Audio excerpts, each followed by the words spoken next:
гостин во ова издание на Мојот пат е Джемил Максуд, доајен на турската драма при Театарот на националностите и актер зад кого е половина век активно учество во театарот, на филмот и телевизијата.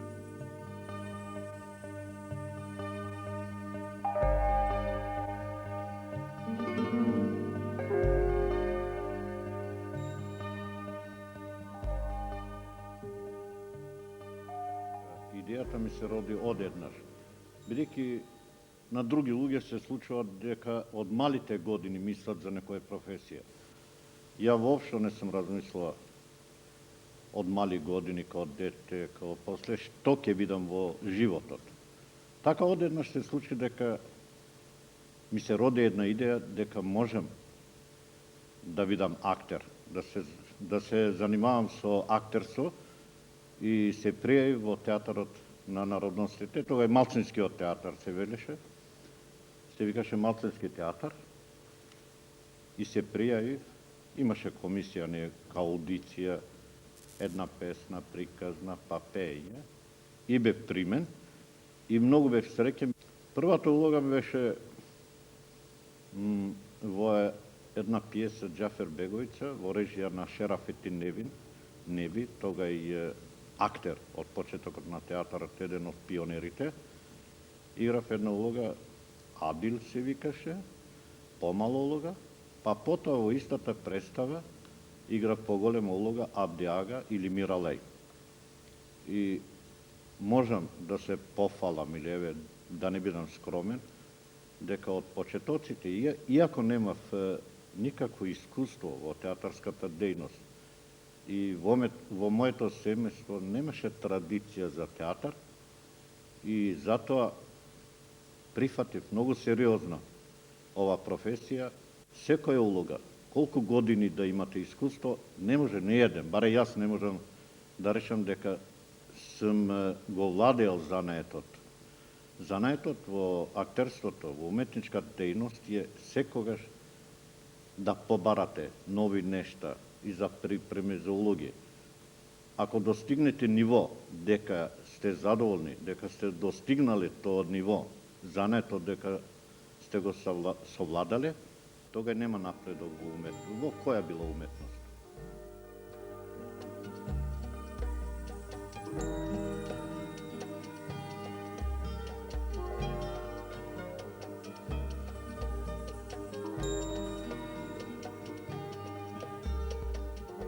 Кај мене брада да пуштам, Мустаки може би Брко има порано Мустаки од понапред малку години, но кој се случи 71-72 да го играм Отело, јас да не ми лепат мустаки, да не паѓа некој пат на глумците им паѓа од лепакот мустаките, кој играте некој постарлик, може и да ви падне мустакот, не да ви падне сосема, туку да се одлепи, па вие можете како стар човек да правите нешто, гестикулации, мимики, не знам што, како да го лепите тоа.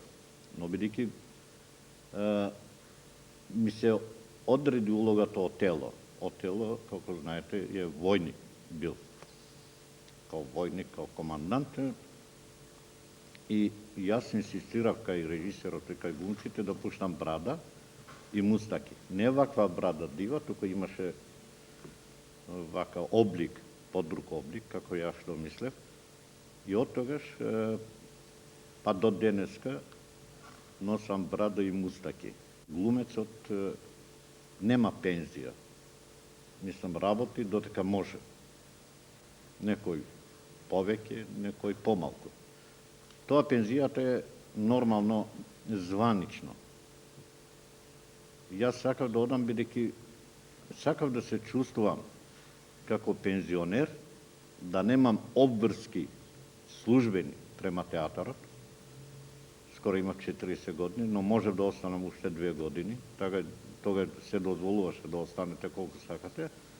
Но јас по своја желба не сакав веќе да останам на список во театарот и да имам вака обврзност да имам према театарот, туку да бидам послободен, као порано што имаше слободни глумци, и филмски, и театарски. Ја излегов во пензија со таа мотивација дека ако бидам ангажиран, да бирам проекти и улоги.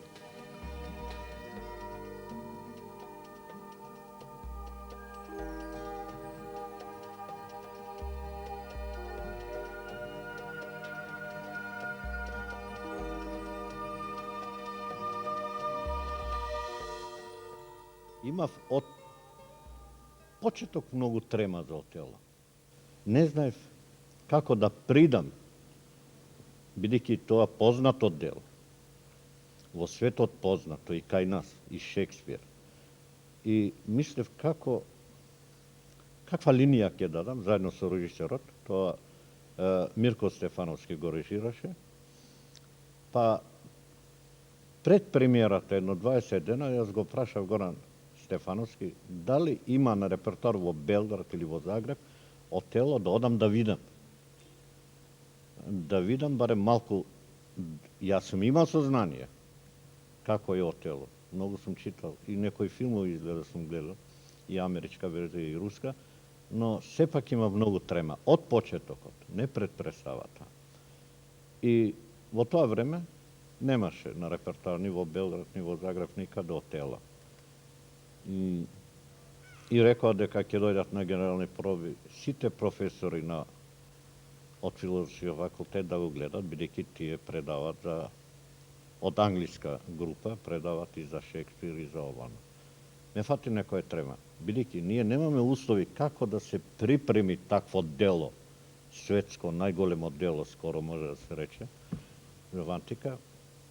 Сер Лоренс Оливие, да речем, бидејќи Отело бил роб, нели порано, после станува командант.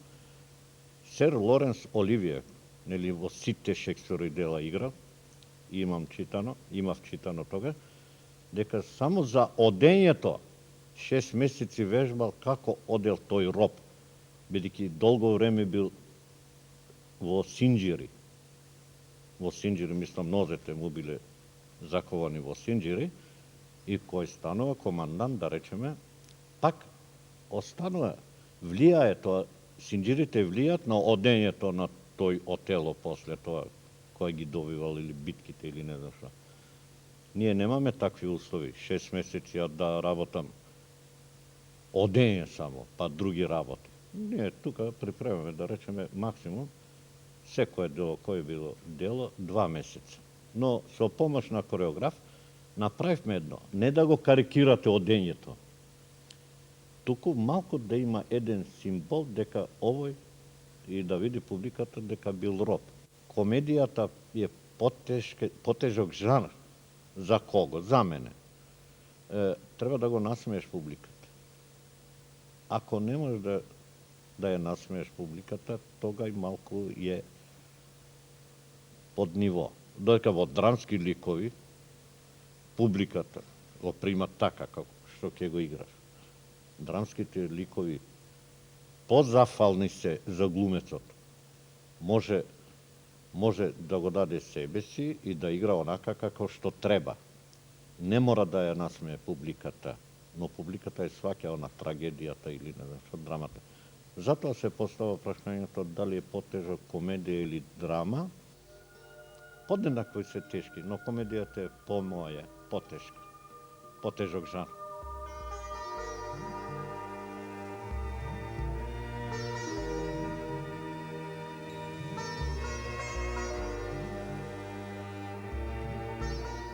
Се додели Хаджи Тома. Ја и као млад играв повозрасни луѓе, не ми пречеше тоа. А ова Хаджи Тома уште постар за моите години, бидејќи Тодорче Николовски беше еден од старите актери, уште не бивша, она бивша Кралевска Југославија, заедно со Прличко, нели од 25-тите, 30-тите години работеа. Има доволно искуство, бидејќи тогаш немавме кој знае какви академски режисери, но добро соработувавме и добро го знаеше, преска што рековме, занаетот на театарот. И Тодорче, и Прличко, Петре Прличко покојни. И кој ми го даде, кој ми ја поделија таа улога, бев среќен. Зошто?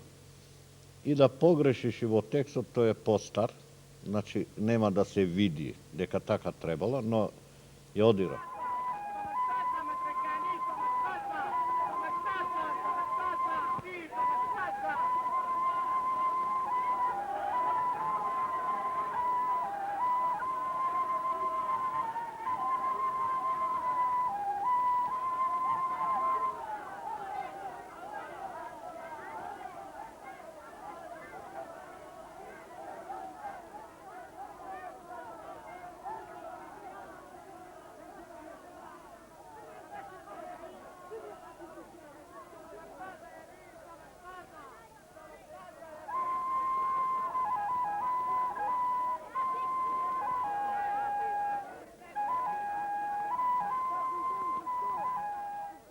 Кој отидов прв пат кај Горан Марковиќ, се видовме прв пат, порано не се знаевме, он ми го даде сценариото и рече оди во хотелот кај што беше резервирано, читај го сценариото, па утре ќе се видиме. Отидов во хотелот, почнав да го читам сценариото, ја мислев дека има текст, тој не ми кажа дека нема текст, туку во ремарки имаше, но не текст, туку нешто во ремарки дека зборува.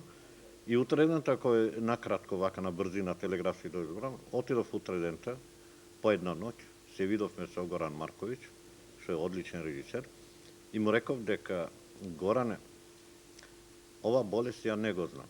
Иако беше во бивша Југославија 72 и примавме вакцини сите поред, многу страшна болест, но никој не видел тој болниот или тие што биле во карантин.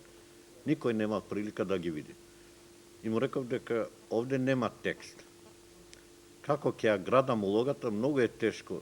Без текст, а улога. Не статист, туку улога. И тој не ми одговори, само ми одговори дека од тебе зависи филмот. Ама велам, Горане, како зависи од мене филмот, кога немам никаков текст?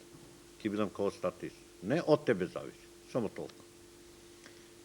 И што да правам? Бидејќи таа болест, за да го доловиш тој лик на филм, што ќе гледа многу широка публика, и медицинарите, и здравствени работници, ме фати малку паника, уште пред да почнам да работам улогата, така да се нарече. И после читав една книга, што беше печатена на брзина. Ми беше многу пријатно, иако немав голема улога, но да имав соработка и во филмот ми беа партнери тие од Краљевскиот театар, англичани, нели? И изборувавме на англиски. Мислам, текстот ми беше на англиски, иако не многу текст, но прилично. Бидејќи владеам и англискиот јазик, владеам, изборувам и оно, на англиски, но не многу. Па за време на снимањето Питер Јустинов ми додаде уште еден текст. Викам, можеш ли да запамтиш? Додава сега текст, пред снимање. Знаејќи дека не ми е мајчиниот јазик англиски, да е македонски или турски, ќе запамтам одма. Ја му реков, will you repeat please once more? Уште еднаш дали ќе го повторите? Он ми го повтори. Го запамтив. Ама пред тоа го имав тој стариот текст, па продолжува тој без прекин на кадар на камерата и одеше швенк, англиски глумци, ова, на другите, немаше прекин на кадарот, само мојот кадар. И јас кој почнав стариот текст, бидејќи го запамтив новиот, морав да запамтам, погрешив во текстот стариот текст. И викам, извинете, ништо, он знае дека не ми е мајчин јазик. Уште еднаш, пак погрешив на стариот текст што го учев, ако не една недела. И после